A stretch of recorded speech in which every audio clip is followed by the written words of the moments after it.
La Manufacture RH vous présente 13e mois. Si l'humain n'est pas embarqué, s'il n'y a pas justement cette entraide, cette considération de l'humain qui constitue une entreprise. Tous les chemins mènent au RH. Vous avez fait un petit pas de côté avant de revenir dans la partie RH, mais vous avez dû apprendre plein de choses qui vous servent aujourd'hui. On peut recruter des nouvelles compétences. Comment est-ce qu'on peut former des personnes à ces nouvelles compétences et à ces nouvelles méthodes de travail ? Vous avez allumé une lumière là que j'avais pas en tête, mais derrière, c'est énorme le changement qu'il y a en interne, notamment sur les compétences. Comment est-ce qu'on introduit cette agilité, du lean management à tous les niveaux de l'entreprise et que ça parle ? Concrètement, comment vous fonctionnez ? C'est quoi les primes que vous donnez en matière de cooptation ? Le rôle du DRH, je dirais, c'est écouter, comprendre les leviers des gens, qu'est-ce qu'ils attendent ces gens-là, et comment est-ce qu'on donne du sens à ces gens-là. Papa, c'est vrai que tu licencies des gens ? C'est la phrase que ma fille m'a prononcée un matin sur le chemin de l'école. Je suis Flaubert, ancien DRH et fondateur de la Manufacture RH, le spécialiste du recrutement et du coaching des fonctions ressources humaines. Avec 13e mois, je vous propose d'aller à la rencontre de celles et ceux qui font briller les ressources humaines. Qu'ils soient DRH, HRBP, responsables du recrutement ou des relations sociales, ils vont vous inspirer et vous donner une autre vision de ce métier formidable. Bonjour Guillaume. Bonjour. Bienvenue sur 13e mois. Alors récemment, J'ai lu une enquête qui était réalisée auprès de 120 DRH et il ressort que 88% d'entre eux estiment que leur rôle implique de soutenir et d'accompagner la transformation digitale de leur entreprise. Les 2/3 ont même dit que pour eux, c'était une priorité absolue. Donc moi, devant ces chiffres, je me suis dit qu'il fallait que je rencontre un DRH qui était au cœur de cette transformation digitale. J'ai voulu, comme d'habitude, aller voir concrètement sur le terrain et au-delà des chiffres et des sondages, ce que cette transformation digitale avait comme conséquence au niveau RH. Et quoi de mieux que de vous donner la parole à vous, Guillaume Serre, vous qui êtes le DRH de Sodexo Pass France, l'activité avantages et récompenses de Sodexo. Société qui est passée du titre restaurant papier à la dématérialisation et qui continue d'ailleurs d'innover dans la création de nouvelles solutions digitales. Alors dans cet épisode, on va parler de votre rôle de DRH pour accompagner ce move digital de l'entreprise. On va parler de la guerre des talents pour recruter notamment dans l'IT et on va aussi aborder les solutions que vous proposez pour gagner cette guerre des talents. Mais avant cela, comme d'habitude, qui êtes-vous, Guillaume Serre ? Merci Flaubert, déjà merci pour l'invitation et avec plaisir pour répondre à cet échange.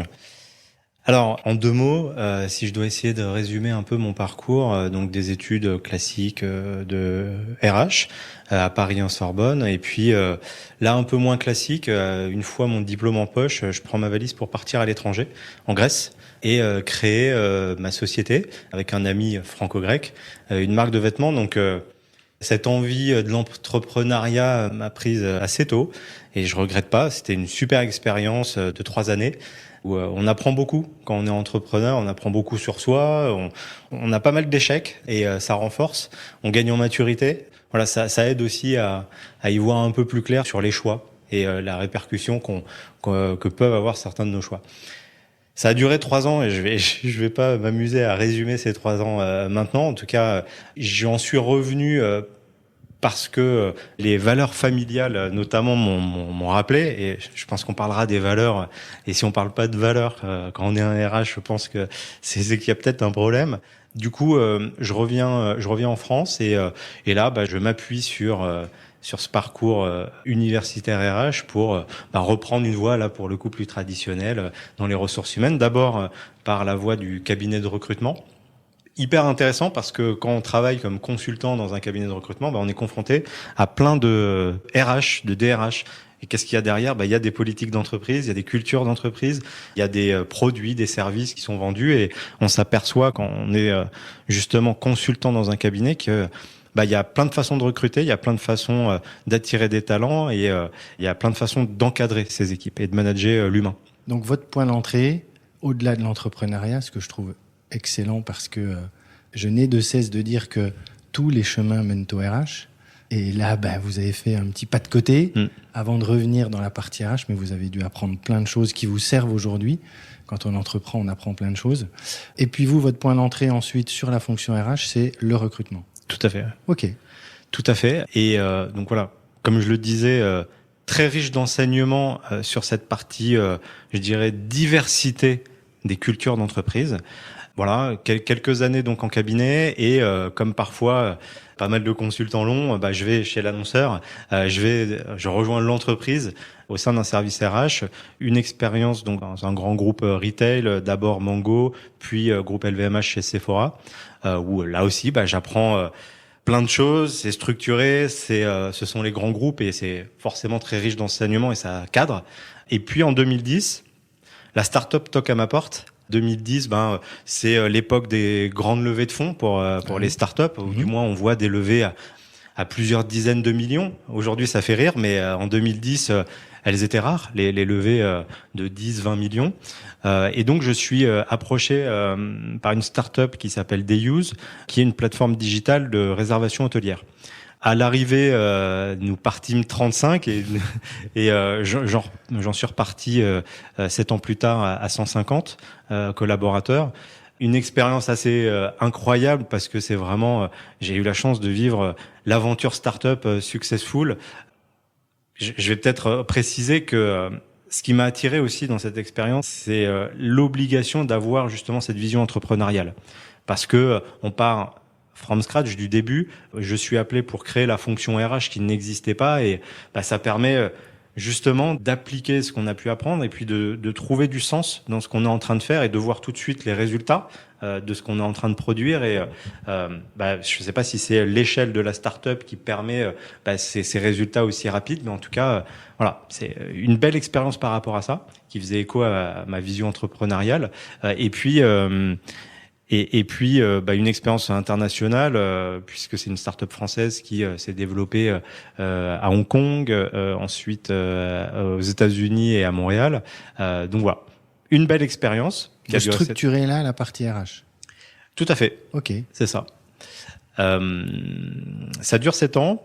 Et puis là, le hasard un petit peu, un cabinet d'approche directe me contacte sur LinkedIn et on parle de Sodexo. Je savais pas trop ce que c'était Sodexo. Alors j'avais une vague vision de la cantine, mais voilà, une vision assez restreinte. Et puis je m'aperçois tout d'abord que quand je commence à rencontrer des gens de chez Sodexo, il y a déjà quelque chose qui me frappe, c'est l'approche de l'humain. Et donc, j'y reviens, les valeurs qui me sont véhiculées. C'est un terme assez à la mode, les valeurs, mais c'est surtout qu'on me les véhicule d'une façon qui m'interpelle, d'une façon authentique, sincère, où je comprends très vite que on prend du temps avec l'humain. Les entretiens durent peut-être plus qu'à l'habitude avec les interlocuteurs que je rencontre. On me parle vrai, on appuie, et puis je suis RH, donc forcément tout le monde est sensible aux valeurs d'une entreprise, mais je pense qu'un DRH doit en être le porte-drapeau, et donc il faut, je pense, incarner ces valeurs plus que de n'importe qui d'autre. Voilà, je comprends que, alors il y a plusieurs valeurs chez Sodexo, mais que l'esprit d'équipe est une valeur clé et je la ressens par l'intérêt qu'on donne à l'humain chez Sodexo et voilà, ça transpire dans les entretiens, ça transpire dans les gens, dans ce qui me véhicule et je rejoins Sodexo à ce moment-là et j'y suis depuis octobre 2020. Ok, alors je ne peux pas ne pas vous poser la question donc parce que ça fait 2 fois que vous en parlez, des valeurs. Ça a l'air important et c'est important dans la fonction RH. J'aime bien le côté incarner les valeurs parce qu'il suffit pas de les mettre en avant, de les poser comme ça, de les écrire. Je sais pas, 2-3 valeurs de Sodexo qui vous parlent et que vous essayez, vous contribuez de les mettre en application au quotidien. C'est quoi ?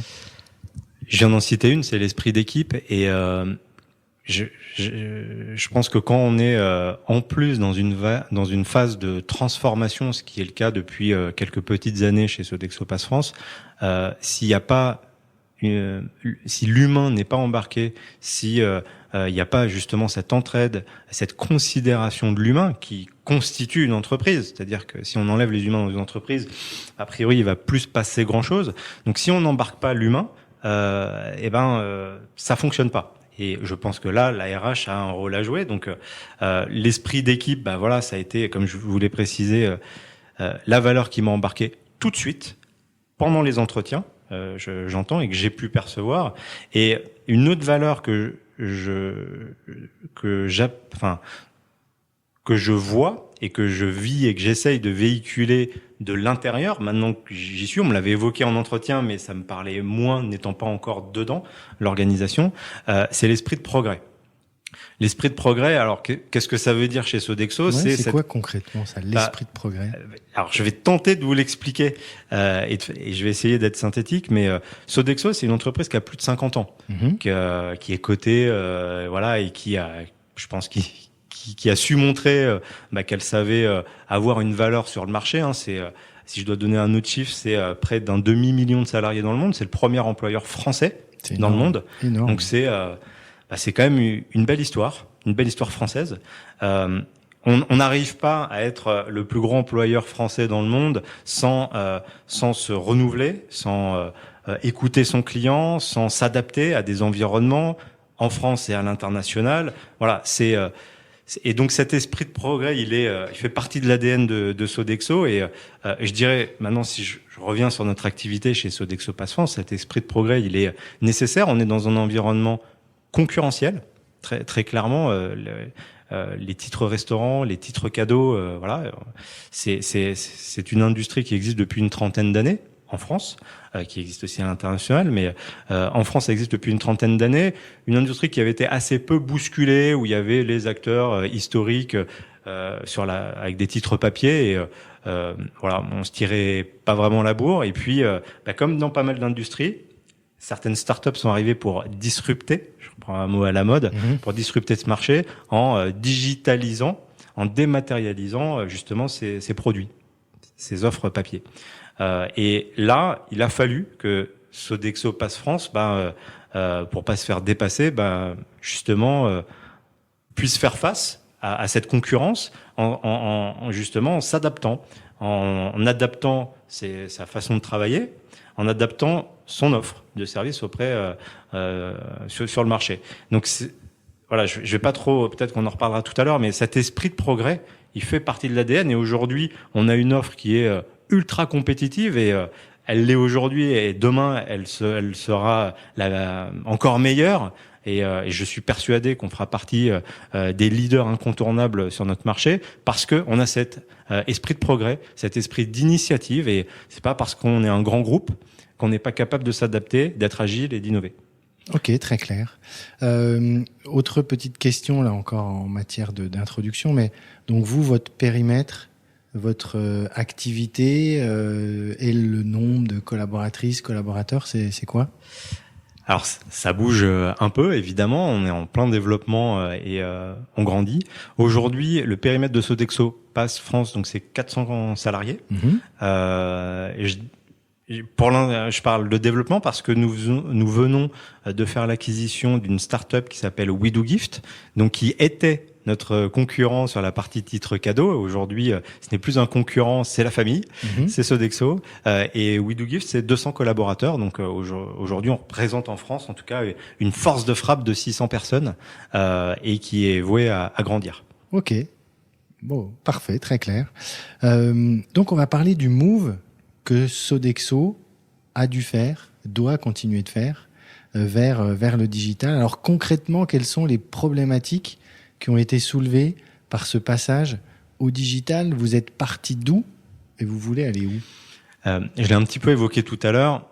Émettre des titres restaurants, des titres cadeaux. Je pense que beaucoup de salariés en France y ont accès. C'est quelque chose qui existe, comme je l'ai dit tout à l'heure, depuis une trentaine d'années, qui avait peu bougé, je dirais, pendant 25 ans. Je pense que les DRH ou les dirigeants d'entreprise qui donnent à leurs collaborateurs des titres restaurants il bougeait rarement d'émetteur. Il passait rarement de Sodexo à un concurrent. Là où je l'ai évoqué tout à l'heure, il y a des startups qui sont arrivées sur ce marché à un moment et je vais en citer un qui est incontournable et pas de problème pour citer la concurrence. Je vais citer un Swile qui est venu chambouler ce marché avec une offre non papier finalement, et là où c'était une barrière à l'entrée finalement pour un concurrent qui se disait moi si je veux vendre des titres restaurants, il faut que je puisse proposer des titres papier. Swile a fait le pari il y a quelques petites années de se dire moi je vais pas proposer de papier, tant pis. J'ai pas envie de me prendre la tête avec ça, avec des sites de production, d'imprimerie sécurisés. Je vais proposer que du digital. Je vais proposer une carte, donc dématérialisée, et pourquoi pas une application mobile. Donc forcément, ça a permis de faire sauter cette barrière à l'entrée, de rentrer sur le business du titre restaurant. Ça fait du bien d'être chamboulé. Et je pense que Sodexo a peut-être en première réaction, et j'étais pas encore chez Sodexo Pass France à l'époque, a vu effectivement une concurrence arriver, mais je pense a eu l'intelligence de se dire, bousculons-nous, profitons de cet acteur qui arrive pour disrupter, pour se dire, effectivement notre business doit être réinventé, ou du moins on doit être amélioré, et on ne doit plus forcément penser que au DRH, justement, qui commande ces titres, mais on doit se dire, mais qu'est-ce que veut le collaborateur? Qu'est-ce que veut le salarié, au final? Et c'est là que le prisme a changé, de se dire, comment est-ce qu'on peut faire évoluer notre offre de service chez Sodexo aussi. C'est un peu l'histoire de G7, les taxis, avec Uber, etc. Ouais.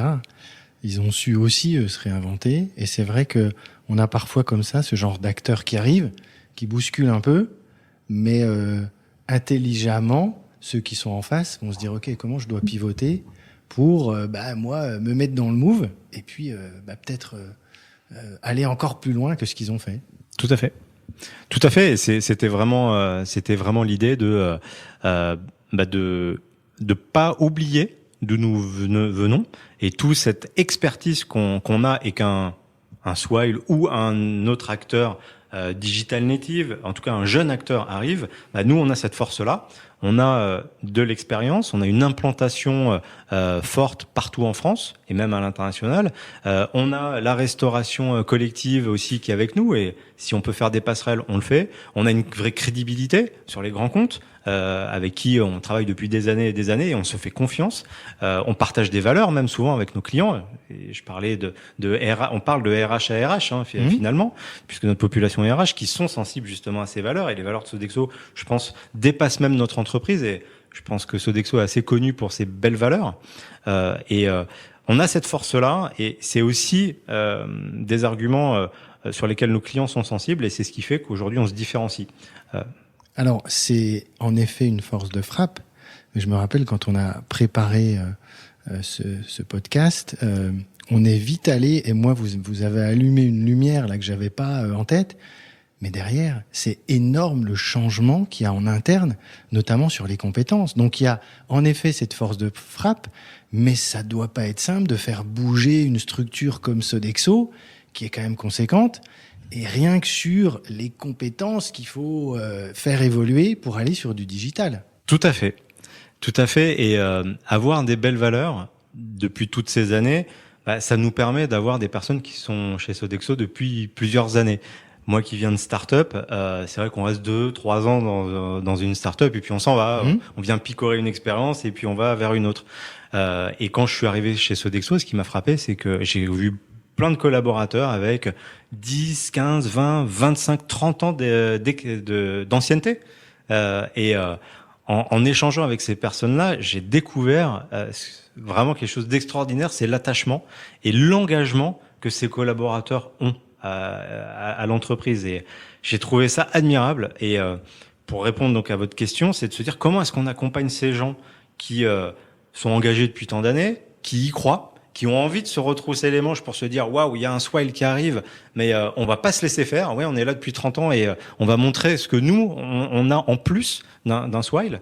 Et je pense que c'est ça aussi une de nos forces, c'est que oui, on doit s'adapter, on doit pivoter sur nos modes de travail, sur la digitalisation de nos offres et tout ce que ça peut impliquer on travaille sur l'IT, sur tous ces nouveaux métiers qu'on doit intégrer, que nous n'avions pas il y a 20 ans, ça n'existait pas. Donc comment est-ce que on peut recruter des nouvelles compétences? Comment est-ce qu'on peut former des personnes à ces nouvelles compétences et à ces nouvelles méthodes de travail? Et je pense que, une fois de plus, nos belles valeurs font que les gens suivent et se retroussent les manches et y vont. Et donc là, on a le double effet positif, c'est-à-dire que on a déjà des personnes embarquées, donc on a déjà les ressources qui sont là, on n'a pas à lancer des plans de recrutement comme on peut le voir par exemple dans une start-up, je recherche 100 personnes du jour au lendemain. Non, nous on les a déjà. On a déjà ces effectifs et puis on a des gens qui sont embarqués depuis des années, qui connaissent notre produit, qui connaissent nos clients et notre rôle RH, c'est de les accompagner, à monter en compétences et à comprendre l'évolution de notre environnement. Ce qui est parfois pas plus simple, voire plus compliqué, d'arriver à accompagner cette montée en compétences. En tous les cas, c'est pas évident, hein, ça se fait pas comme ça sur un claquement de doigts. Alors justement, quelles ont été les peut-être 2 premières thématiques sur lesquelles vous vous êtes dit, ok, il faut que moi, DRH, je commence par ça et ensuite, en deuxième étape, je fais ça. Parce que on pourrait parler d'une multitude de thématiques, mais je voudrais voir les 2 premières thématiques sur lesquelles vous avez fait un focus. Difficile de synthétiser. C'est vrai qu'il y a beaucoup de choses, même encore aujourd'hui, à mettre en place parce que on est effectivement dans cet univers digital où on peut pas se dire ça y est, c'est fini. J'ai fini mon plan de changement et on passe à autre chose. Non, c'est aujourd'hui le plan de changement, il est perpétuel. Quand j'ai pris mes fonctions, donc il y a un peu plus d'1 an et demi maintenant, l'idée ça a été de travailler sur les ressources actuellement en poste. Donc il a fallu donner du sens. Quand on parle d'agilité, on parle de changement de méthodologie de travail pour être agile et pour pouvoir s'adapter au marché, il faut que ça puisse parler. Donc la méthodo agile, faut que ça puisse parler aussi bien à l'IT, ça on sait qu'ils comprennent ce que c'est, ça vient souvent de l'IT d'ailleurs, mais il faut que ça parle au commerce, il faut que ça parle au service client. Comment est-ce qu'on introduit cette agilité, du lean management, comment est-ce qu'on introduit tout ça à tous les niveaux de l'entreprise et que ça parle et qu'on transpire cette agilité. Donc là, il a fallu s'attaquer à ça en premier lieu pour que ça soit concret pour les gens qui sont là depuis plus ou moins longtemps. Donc on a lancé des plans de formation là-dessus pour que ça parle aux métiers. Et on a plusieurs métiers chez Sodexo Pass France, évidemment. Ça a été le premier angle.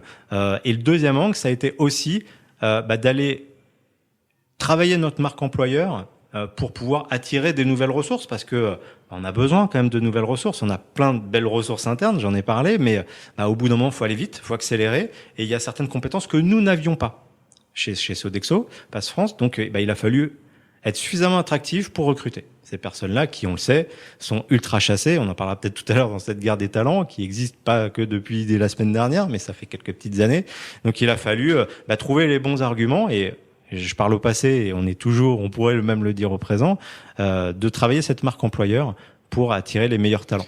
Donc, premier focus, formation, justement pour aller vers ces nouveaux métiers, formation des internes, des ressources internes et les faire aller vers le digital. Et deuxième focus, c'est la marque employeur pour attirer et venir renforcer les compétences qu'il y a déjà en interne ou que vous êtes en train de faire évoluer. Ok, très bien. Je vois bien le jeu, si je puis dire ainsi. Et comme ça, là, avant d'aller justement sur cette guerre des talents, dernière question, mais comment vous définiriez votre rôle à vous, le DRH? Comment vous résumeriez votre rôle dans ce mouvement, dans tout ce qui s'est passé au niveau de cette évolution vers le digital? C'est difficile de le résumer, hein. Forcément, il s'en passe tellement de choses parce qu'on est dans l'humain. Je fais une petite parenthèse, mais en plus dans un contexte sanitaire qui a été quand même là depuis 2 ans, même un peu plus, vraiment perturbé. Donc comment est-ce qu'on accompagne déjà le changement? C'est déjà costaud pour un RH, mais en plus ce changement dans du distanciel, dans un climat un peu stressant quand même, de crise sanitaire.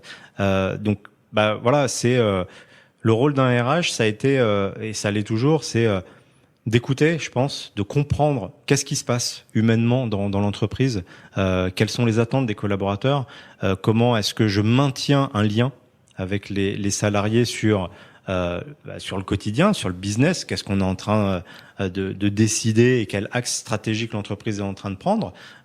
Comment est-ce que je communique à tous ses collaborateurs, parce que le but c'est pas d'embarquer juste 10 personnes et puis le reste suivra. Non, le but c'est d'embarquer les 400, demain les 600 personnes en même temps, de parler à tous ces gens-là pour qu'ils trouvent du sens. Pour qu'ils trouvent du sens et leur rôle à jouer dans cette organisation, parce que ce changement, une fois de plus, il peut pas se faire juste avec le DG et le DRH. C'est pas possible. Il faut qu'il se fasse avec les 600 personnes. Donc voilà, le rôle du DRH, je dirais, c'est écouter, comprendre les leviers des gens, qu'est-ce qu'ils attendent ces gens-là, et comment est-ce qu'on donne du sens à ces gens-là. Ok. Allons sur la guerre des talents, donc digital, talent, IT. On est sur ces populations, vous essayez ou vous arrivez à recruter ces gens-là. On entend beaucoup parler, en effet, de ces problématiques de recrutement dans l'IT. Info, Intox, vous qui êtes sur le terrain, vous nous dites quoi par rapport à ça ? Alors, info, hein, évidemment, pas Intox. Et je pense qu'il n'y a pas beaucoup de DRH qui diraient le contraire, je pense, enfin de recruteurs. Oui, la guerre des talents, je dirais que depuis quasiment 10 ans, elle existe dans l'IT.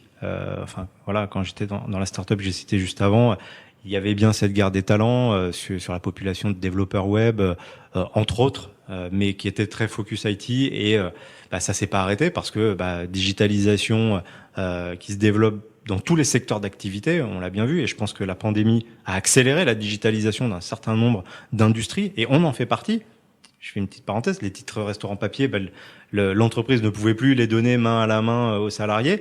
Les DRH les DRH et les DG dans les PME ont dû trouver une solution pour donner leurs titres restaurants, dématérialisation et digitalisation.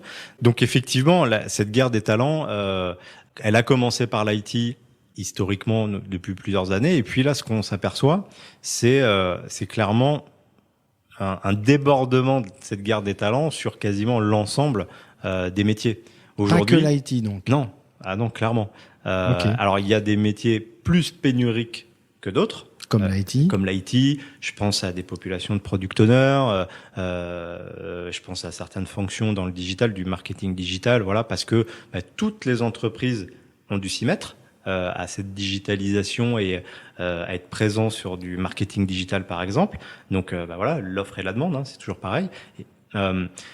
Et ce dont on peut peut-être s'apercevoir, c'est que aujourd'hui, trouver un commercial, c'est compliqué.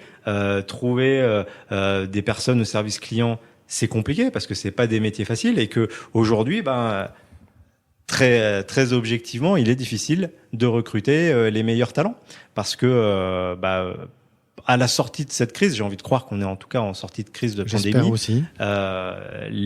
J'ai l'impression que les entreprises vont plutôt bien, en tout cas que l'économie repart. Si l'économie repart, les entreprises ont besoin de personnes pour faire face à cette reprise, et qu'aujourd'hui, il y a une vraie guerre des talents parce que les entreprises vont bien. On voit bien que le taux de chômage a baissé, est en train de baisser, et c'est tant mieux, c'est super. Mais du coup, le rapport de force, c'est quand même inversé, où les candidats sont quand même plutôt en position de force, et les recruteurs ont un peu moins de possibilités. Enfin, du moins, la concurrence entre les recruteurs est de plus en plus forte. Il faut redoubler d'efforts sur sa marque employeur, sur les avantages qu'on peut proposer. Donc oui, la guerre des talents, elle bat son plein, je dirais. Ok, alors moi je le vis dans mon métier de recruteur au quotidien, en effet, cette guerre des talents. Mais ce que j'aime bien, c'est justement avoir des témoignages terrain qui confirment ou infirment. En tout cas, voilà, vous, ce que vous vivez, c'est oui, guerre des talents, dans l'IT, beaucoup, mais pas que, et sales, etc. En effet, c'est aussi des métiers dans lesquels il faut redoubler de tips, de pratiques pour arriver à attirer les bons profils. Alors justement, au-delà du constat, qu'est-ce que vous faites vous ? Qu'est-ce que vous avez pu mettre en place, à partager avec nos auditrices, auditeurs, pour arriver à, alors peut-être travailler votre marque employeur ou aller attirer certains profils ? Je sais pas si je vais pouvoir tout dévoiler, parce que sinon on va me vous nous piquer dites les ce idées. que vous voulez. Non, je plaisante. Non, mais bien sûr, c'est pas évident, et j'ai pas de recette miracle. Je pense que je suis dans la peau de tous les recruteurs de France, et ce qu'on essaye de mettre en place, c'est plusieurs choses. C'est déjà d'avoir une marque employeur travailler. On utilise certains supports comme Welcome to the Jungle. Okay.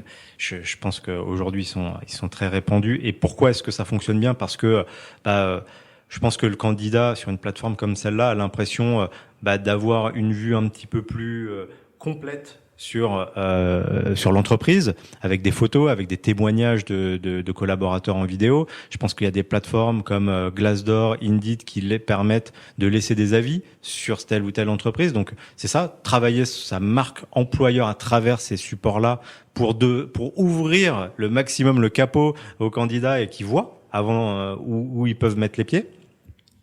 Donc ça, c'est un levier sur lequel on a travaillé et où on ne s'arrêtera jamais de travailler sur cette exposition candidat. Et puis après, je pense qu'il faut vraiment capitaliser sur nos ressources internes. Une fois de plus, après c'est propre aussi et vraiment en phase avec nos valeurs. Mais aujourd'hui, on a quasi 600 personnes, si j'intègre We Do Gift. Mais ces 600 personnes, elles ont du réseau, elles connaissent des gens. Mais quel meilleur ambassadeur qu'un salarié qui est épanoui chez nous.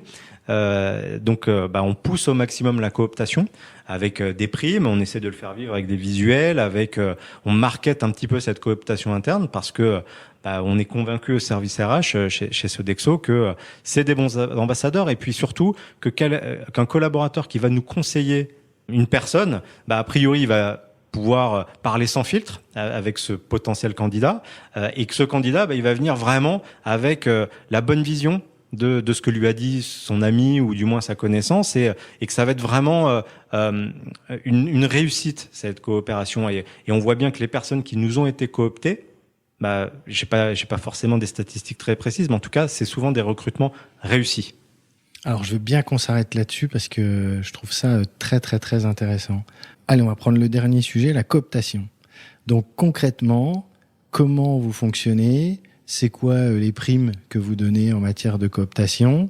Et moi, je fais aussi le lien avec ce côté un peu l'employee advocacy, c'est-à-dire que là, ce sont les personnes en interne qui vont, entre guillemets, être ambassadeurs de la marque Sodexo en disant, moi, voilà ce que je vis dans mon entreprise. Tiens, je sais qu'on cherche tel poste, je te connais, je pense que ça pourrait fitter. Viens, rencontre quelqu'un. Après, comment ça se passe le process? La prime, vous la donnez au début, après la période d'essai, etc. C'est un process qu'on veut évidemment simple, clair. Donc, on a essayé de communiquer. Enfin, on n'a pas essayé. On a communiqué, je pense, des règles claires. Déjà, je pense que ça, c'est le premier point de départ. Que les règles soient bien comprises. L'objectif, c'est que un collaborateur, un salarié qui donc a identifié dans son entourage quelqu'un qui pourrait matcher, l'envoie au service recrutement chez nous. Donc c'est vraiment le salarié Sodexo qui prend en main cette candidature et je pense que c'est clé dans la réussite. C'est-à-dire le collaborateur va envoyer le CV de son contact en disant voilà, je t'envoie le CV de Jean-Michel, il est bien pour ce poste et pour telle raison. Okay. D'après moi. Ok. Le service RH s'engage à contacter obligatoirement ce candidat. Donc c'est un engagement pour le candidat, mais pour notre collaborateur, pour lui montrer qu'il y a bien ce suivi-là. Si donc il rentre dans un process de recrutement traditionnel, classique, comme n'importe quel candidat. Et donc si ce candidat va au bout de cette période d'essai, eh bien le salarié Sodexo qui a coopté touche cette prime qui peut aller jusqu'à 1 200 € pour un CDI. 1 200 €. Ouais. C'est bien, ça vaut le coup. Bravo, ok. Très intéressant, voilà, c'est concret, c'est tout ce que j'aime. Je reviens aussi sur les Glassdoor Indeed, donc les notations, les avis. Moi, je compare ça au TripAdvisor, quand on veut prendre un restaurant ou réserver un hôtel. Donc ça, c'est important.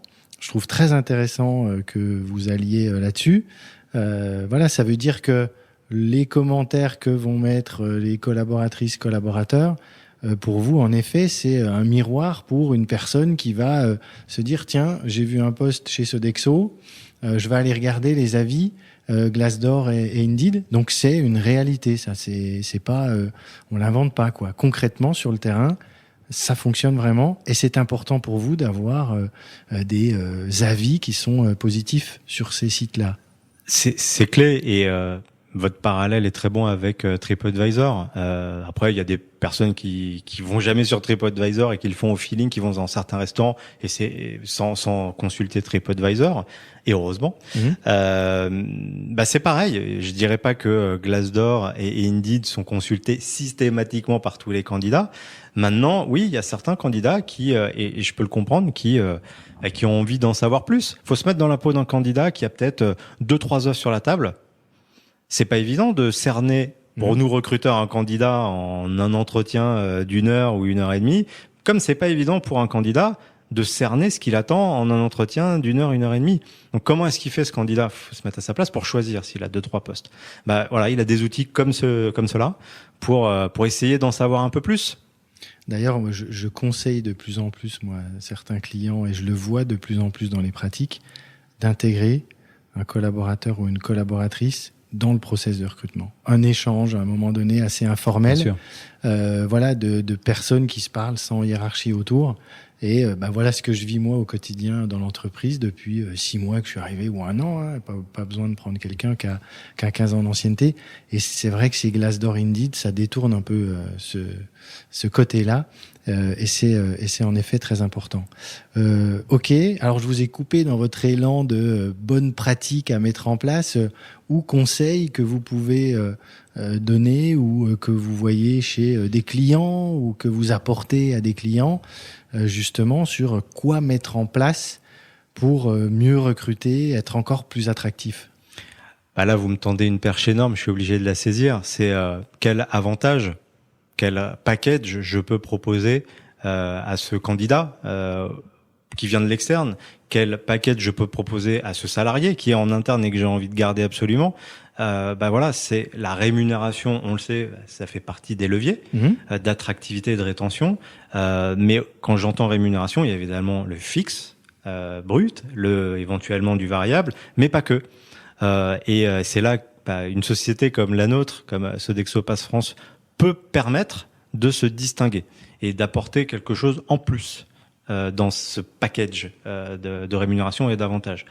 Parce que aujourd'hui, je vais évidemment pas faire de politique, mais il y a un sujet de pouvoir d'achat qui est sur la table depuis plusieurs mois, voire peut-être même quelques petites années, et qui va continuer. On voit que l'inflation va exploser là dans les années à venir. Donc, comment est-ce qu'une entreprise va pouvoir suivre cette inflation, suivre cette attente des salariés qui sont juste des Français qui ont un pouvoir d'achat à assumer, c'est là que s'appuyer sur Sodexo Pass France par exemple et sur nos offres qui sont souvent des offres en plus fiscalement avantageux pour l'entreprise, pour le collaborateur. Donc ça permet de faire des petits coups de pouce ou de faire des choses même significatives à coût réduit pour l'entreprise et qui ont un impact tout de suite pour le salarié. Les titres restaurants, c'est un exemple. Voilà, ça permet de déjeuner le midi à moindre coût pour l'entreprise et pour le salarié. Aujourd'hui, si je prends l'exemple des titres CESU, qui sont, je trouve, trop mal connus en France et qui sont un super levier aujourd'hui de d'avantages. Ça peut permettre de faire garder ses enfants, d'avoir une aide ménagère, enfin une aide à domicile à un coût vraiment défiscalisé, donc intéressant pour l'entreprise et pour le salarié. Alors le titre CESU, je trouve ça en effet, creusons un peu. Donc j'ai une nounou ou une personne qui garde mes enfants, donc je vais la payer avec ces titres CESU. L'entreprise, elle intervient comment là-dedans? C'est intéressant ça. Bien, l'entreprise, elle va subventionner ces titres. Je vais prendre un exemple. C'est comme un titre restaurant, donc on a des titres CESU, admettons de 10 euros par exemple. Sur ces 10 euros, l'employeur va financer jusqu'à 80% de ce titre pour permettre à ce collaborateur, donc sur un titre à 10 euros, l'employeur peut financer 8 euros et l'employé donc va pouvoir payer sa nounou. Si elle lui coûte 10 euros, ça va lui revenir uniquement à 2 euros. Donc c'est un vrai avantage aujourd'hui qui, une fois de plus, je trouve qui est méconnu, mais qui peut, suivant les populations aussi de ses collaborateurs, faire vraiment écho et faire la différence. Donc il y a ces titres CESU, mais il y en a plein d'autres. Si je pense à des populations plus intéressées par le sport, peut-être des populations un peu plus jeunes, on a des partenariats, par exemple avec Gymlib, qui peuvent permettre d'avoir des avantages à moindre coût pour les collaborateurs. Et voilà, pour revenir à votre question, qu'est-ce que l'entreprise peut mettre à disposition du collaborateur et quels avantages il met à disposition du collaborateur pour pouvoir être attractif. Et on précise bien que entre donner 10 € de salaire et investir dans un CESU ou autre à 10 €, c'est plus intéressant d'investir dans un titre CESU. Il y a moins de charges pour l'entreprise et pour les collaborateurs également. Tout à fait. Okay. Tout à fait. Et puis j'irais même au-delà, c'est quel rôle social aussi, quel impact social je veux donner à mon entreprise. Quand je mets en place ce genre de dispositif, ça veut bien dire que je veux aller au-delà dans mon accompagnement avec mon collaborateur et que j'ai envie qu'il se sente bien. J'ai envie qu'il ait une vie plus facile. J'ai envie que lorsqu'il vient au travail, il ait une nounou qui puisse gérer, par exemple, ses enfants et qui vienne au travail un peu plus libéré et un peu plus serein. Donc c'est aussi cette notion-là, je pense qui est attendue par les salariés et qu'on peut proposer aujourd'hui aux entreprises. Et on peut proposer une sorte de catalogue. CESU, sport, etc. Et Tout après, chacun choisit ce dont il a envie et ce dont il a besoin. Tout à fait. Ok, donc vrai avantage à aller au-delà de la rémunération et à pouvoir proposer à ses équipes. Se différencier, c'est la clé, je pense, pour un employeur afin qu'il soit attractif. En effet, et arriver à être un peu inventif, à casser aussi les codes, à pousser un peu les murs, ne pas voir qu'une rémunération, voir d'autres choses derrière et aller un peu plus loin. Ok, très bien. Et merci pour tous ces éléments et toutes ces infos très pratiques, Guillaume. Allez, je vais terminer avec mes 3 questions rituelles. La première, c'est quel conseil vous donneriez au jeune Guillaume de 25 ans qui se dit tiens, moi j'ai envie de faire des RH demain. Il est encore jeune, il a l'avenir devant lui. C'est quoi vos conseils pour qu'il parte dans les RH ? C'est difficile aussi de répondre à cette question, mais objectivement, ça va peut-être paraître prétentieux, mais j'aurais pas spécialement de conseils à donner parce que je vous ai expliqué en quelques mots mon parcours et je pense que la vie est faite d'opportunités. Il faut laisser aussi parfois les choses venir. Je fais des études de RH. Je suis parti créer une marque de vêtements en Grèce et c'est pas une suite logique, mais c'est une question d'opportunité. Et je pense que c'est peut-être grâce à cette opportunité que se sont enchaînées d'autres opportunités qui fait que je suis devant vous aujourd'hui. Donc je pense que faut laisser les opportunités se présenter et puis je pense que le temps fait que on apprend aussi des erreurs et qu'il faut commettre des erreurs. Donc donner des conseils pour éviter les erreurs, je sais pas si c'est la meilleure des solutions. Non, mais ce que j'entends dans ce que vous dites et dans votre parcours, c'est il y a peut-être pas une ligne obligatoire, puis à un moment donné on peut zigzaguer un peu, mais il y a des compétences, qualités à prendre dans toutes les expériences, surtout quand on veut faire des RH, c'est ça ? Complètement. Et je pense que je serai pas le seul recruteur à parler de profil atypique. Et je pense qu'on doit être capable d'être de plus en plus à l'écoute des profils atypiques qui apportent quelque chose de différent. Je pense pas être en train de dire quelque chose de très nouveau, mais j'en suis convaincu. Je suis convaincu que les profils atypiques apportent des choses différentes et permettent de sortir du cadre là où on a l'obligation aujourd'hui peut-être plus que jamais d'être capable de penser parfois différemment pour se distinguer. Ok, deuxième question finale. Un livre que vous emmèneriez sur une île déserte, ce serait quel livre ?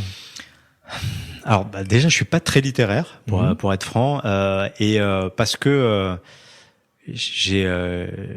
c'est indispensable pour moi d'avoir de la légèreté et que je suis parfois un peu nostalgique. J'ai en mémoire la BD Quick et Fluke. Ça va peut-être pas parler à tout le monde, mais voilà, C'est juste que on est quand même sur des sujets très prenants dans les RH, je trouve, et quand on prend son travail à cœur, il y a de l'émotion dans l'humain, et je pense que c'est indispensable aussi de savoir s'en extraire à un moment et d'être capable de laisser de la place à la légèreté dans la vie, et de la naïveté, c'est pour moi indispensable. Donc si j'étais seul sur une île déserte, je pense que ça serait très compliqué, et donc j'aurais besoin d'un peu de légèreté. Votre bulle d'oxygène. Oui. Ok, dernière question. Est-ce que vous avez une personne à me recommander pour un prochain épisode et qui évolue évidemment dans les RH? Écoutez, je vais être corporate, et évidemment, et parce que je commence à avoir de plus en plus d'échanges, et c'est quelqu'un de très intéressant, c'est la DRH de We Do Gift, qui s'appelle Elodie. Voilà, qui elle aussi a son parcours, et voilà, et aujourd'hui nous sommes cousins professionnels, et voilà, je vous recommande d'aller échanger avec elle. Eh ben avec grand plaisir. Merci beaucoup Guillaume. Ce fut un plaisir. Partagé. Et puis à bientôt pour peut-être un nouvel épisode. Merci. Merci. Au revoir.